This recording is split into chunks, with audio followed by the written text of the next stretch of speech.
Hey guys, I'm Dirty Bricks here, and today I'm coming back at you with another haul video. Specifically, this haul is from TMC, or the Minifig Co. As you guys can probably pretty clearly read on this little placard here. I don't really know how to describe it, on this little cardboard backer for this minifigure. But anyways, today is a Vietnam-focused haul video. As you can clearly see, we have one UDT, I believe is what they were called, and we have one of the Colonel Hal Moore. I believe that's what his name was. So why don't we just jump right into it. Okay guys, welcome back. So I was just cutting out so that I could get the lighting and the appropriate minifigure stand to put them on their pedestal and kind of get the unpacking out of the way. As you can clearly see, here's his empty clamshell. I believe that's what we would call it. So all in all, I got 5 of the Colonel Moores, and then I got 4 of these UDT figures, I believe. 3 or 4, I'm not entirely sure. But anyways, why don't we go over Colonel Moore first. As you can clearly see, he has his rank on the top of his helmet right here. If the lighting can focus a little bit better, let's see if I can get it to focus. There you go, you can see his rank, and then he also has it printed on his, right here, on his collar. And then I believe that these are, I can't remember what these are supposed to represent. I think that these are supposed to represent a certain unit. I'm not entirely sure. But then he also has his watch, he has the US Army patch, and then he also has his name underneath the strap, and then he has just a traditional M16 pouches coming down the front.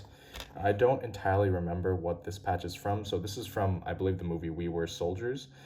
This is what this figure is based on, a figure in that movie who was also based on an actual person who served in the Vietnam War, and I don't know what this is for. I'm sure that this is a unit patch. As we go to the back, a pretty traditional TMC Vietnam loadout. He has those double canteens, and then he has a knapsack.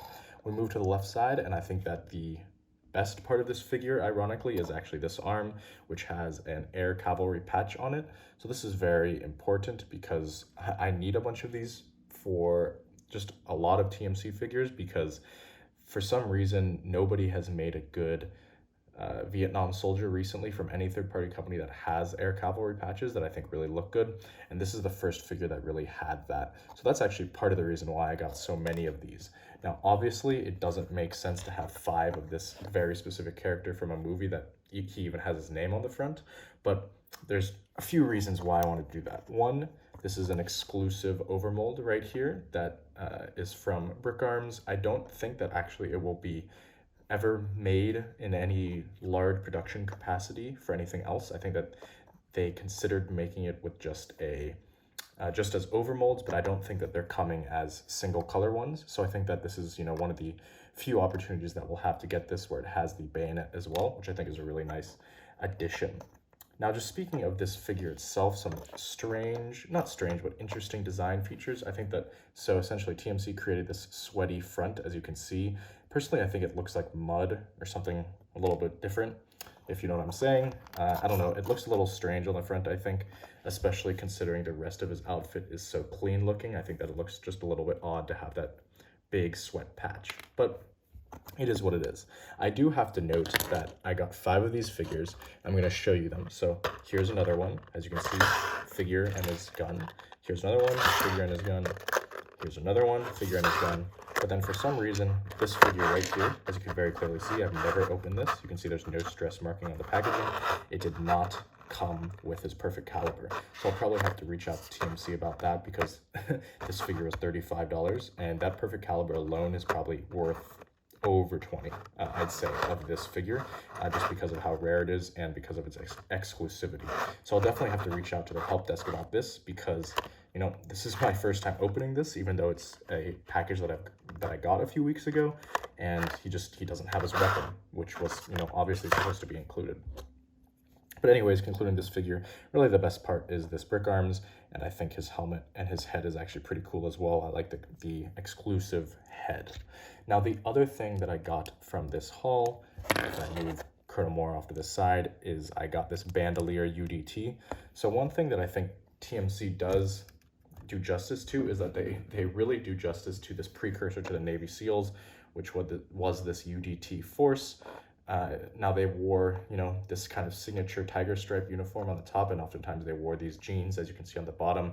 There's many other variations that I have in my collection of this same one. I think I have one where it has ammo straps, then I have one with a rebreather, and then I think I just have one with some normal M16 pouches. But this one I thought was actually pretty cool because it had that sling across the front with those mags, and it also has normal M16 pouches. Of course, is this great looking tiger stripe, and he has trying the traditional two canteen design on the back, and then he has this awesome boonie and a pretty cool exclusive head. Now, I will have to say that I think that it would be great if TMC created some other American special forces as opposed to just UDT from Vietnam, because I think that it would add a lot more variety. Like, it would be great if we got more tiger stripe pants for these figures, because I don't want to just have these jeans, but that's a small gripe. All in all, this figure is pretty awesome. So anyways, that is the haul for this video. As I said, I got 5 Colonel Moores and I think 3 or 4 of this UDT, but one of my Colonel Moores did not come with a perfect caliber brick arms, which is pretty disappointing, or not perfect caliber, and overmolded brick arms. Hopefully I didn't refer to this as a perfect caliber throughout the rest of the video, but it is an overmold, I know that. So I'll probably have to reach out to them about this overmolded brick arms, and hopefully I'll get a replacement because, as I said, here's the figure in an unopened box quite clearly, and he doesn't have his gun inside. It's just the figure. So that's disappointing.